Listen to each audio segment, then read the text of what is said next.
حضرت علی کرم اللہ وجہہ فرماتے ہیں کہ حضور اقدس صلی اللہ علیہ وسلم ارشاد فرمایا کہ 3 چیزیں میں تاخیر نہ کر، ایک نماز جب اس کا وقت ہو جاوے، دوسری جنازہ جب تیار ہو جاوے، تیسری بے نکاح عورت جب اس کو جوڑا کا خاوند مل جاوے، یعنی فوراً نکاح کر دینا۔ بہت سے لوگ جو اپنے کو دیندار بھی سمجھتے ہیں اور گویا نماز کے پابندی بھی سمجھ جاتے ہیں، کئی نمازیں معمولی بہانے سے سفر کا ہو یا دکان کا ہو، ملازمات کا ہو، گھر آ کر اکٹھا ہی پڑھ لیتے ہیں۔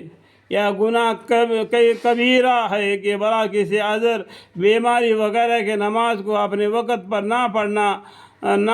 نہ پڑھا جاوے، گویا بالکل ہی نماز نہ پڑھنے کے برابر گناہ نہ ہو، لیکن بے وقت پڑھنے کا بھی سخت گناہ ہے، اس سے خلاصی نہ ہوئی۔ اللہم اغفر لی۔ ایک مرتبہ حضور اقدس صلی اللہ علیہ وسلم نے نماز کا ذکر فرمایا اور ارشاد فرمایا کہ جو شخص نماز کا اہتمام کرے تو نماز اس کے لیے قیامت کے دن نور ہوگی اور حساب پیش ہونے کے وقت حجت ہوگی اور نجات کا سبب ہوگی، اور جو شخص نماز کا اہتمام نہ کرے اس کے لیے قیامت کے دن نہ نور ہوگا، نہ اس کے پاس کوئی حجت ہوگی اور نہ نجات کا کوئی ذریعہ۔ اس کا حشر فرعون، حامان اور ابی بن خلف کے ساتھ ہوگا۔ اللہم اغفر۔ فرعون کو تو ہر شخص جانتا ہے کہ کس درجے کا کافر تھا، حتیٰ کہ خدا کے دعویٰ کیا تھا، اور حامان اس کا وزیر کا نام ہے، اور ابی بن خلف مکہ کے مشرکوں میں سے بڑا سخت دشمن اسلام تھا۔ ہجرت سے پہلے نبی کریم صلی اللہ علیہ وسلم سے کہا کرتا تھا کہ میں نے ایک گھوڑا پالا ہے، اس کو بہت اچھا کھلاتا ہوں، اس پر سوار ہو کر نوز باللہ تم کو قتل کروں گا۔ حضور اقدس صلی اللہ علیہ وسلم نے ایک مرتبہ اس سے فرمایا تھا کہ انشاءاللہ میں ہی تجھ کو قتل کروں گا۔ احد کی لڑائی میں وہ حضور اقدس صلی اللہ علیہ وسلم کو تلاش کرتا پھرتا تھا اور کہتا تھا کہ اگر وہ آج بچ گئے تو میری خیر نہیں۔ چنانچہ حملہ کے ارادے سے حضور اقدس صلی اللہ علیہ وسلم کے قریب پہنچ گیا۔ صحابہ نے ارادہ بھی فرمایا کہ دور ہی سے اس کو نمٹا دے۔ حضور اقدس صلی اللہ علیہ وسلم نے ارشاد فرمایا کہ آنے دو۔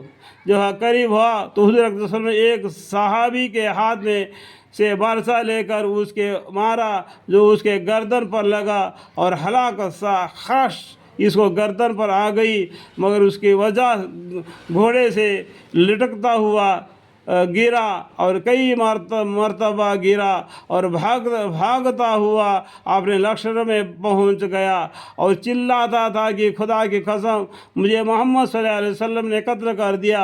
کفار نے اس کو اطمینان دلایا کہ معمولی خراش ہے، کوئی فکر کی بات نہیں، اور کہتا تھا کہ محمد صلی اللہ علیہ وسلم نے مکہ میں کہا تھا کہ میں تجھ کو قتل کروں گا، خدا کی قسم اگر وہ مجھ پر تھوک بھی دیتے میں مر جاتا۔ لکھتے ہیں کہ اس کے چلانے کی آواز ایسی ہو گئی تھی جیسا کہ بیل کی ہوتی ہے۔ ابو سفیان نے جو اس لڑائی میں بڑے زوم پر تھا، اس کو شرم دلائی کہ اس ذرا سی قریش سے اتنا چلاتا ہے۔ اس نے کہا کہ تجھے خبر بھی ہے کہ یہ کسی نے ماری ہے؟ یہ محمد صلی اللہ علیہ وسلم کے مار ہے۔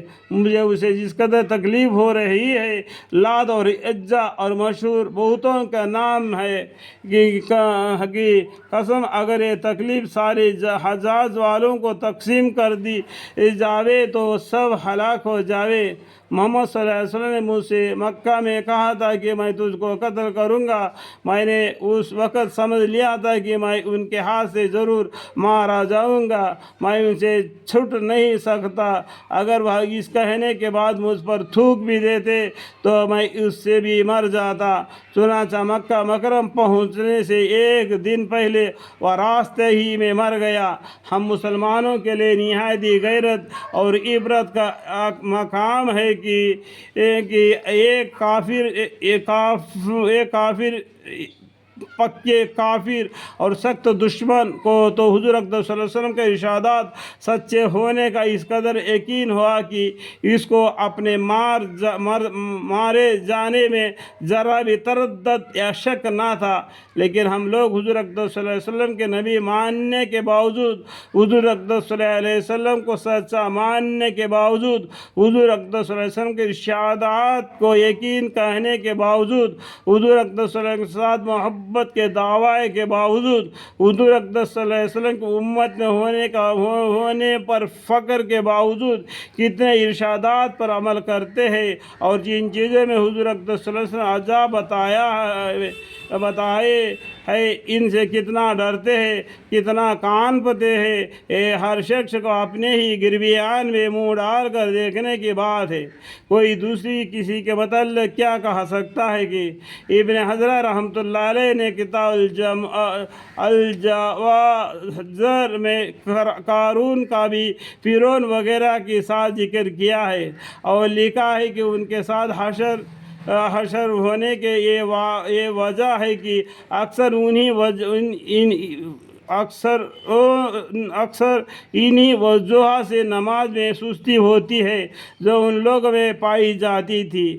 بس اگر اس کی وجہ مال و دولت کا کثرت ہے تو قارون کا ساتھ حشر ہوگا، اور اگر حکومت اور سلطنت ہے تو فرعون کے ساتھ، اور زراعت کا یعنی ملامت یا مصاحب ہے تو حامان کے ساتھ، اور تجارت ہے تو ابی بن خلف کے ساتھ، اور جب ان لوگوں کے ساتھ اس حشر ہو گیا تو پھر کسی قسم کا عذاب حدیث میں وارد ہوا حدیث متکلم فیا ہو، ان میں کوئی اشکال نہیں رہا کہ جہنم کا عذاب سخت سے سخت ہے۔ البتہ یہ ضروری ہے کہ اس کو اپنی ایمان کی وجہ سے ایک نہ ایک دن ان سے خلاصی ہو جائے گا، اور وہ لوگ ہمیشہ کے لیے اس میں رہیں گے۔ لیکن خلاصی ہونے تک زمانہ کیا کچھ ہنس کھیل ہے، نہ معلوم کتنے ہزار برس ہوں گے۔ لیکن خلاصی ہونے تک کا زمانہ کیا کچھ ہنس کھیل ہے، نہ معلوم کتنے ہزار برس ہوگی۔ اللہم اغفر لی۔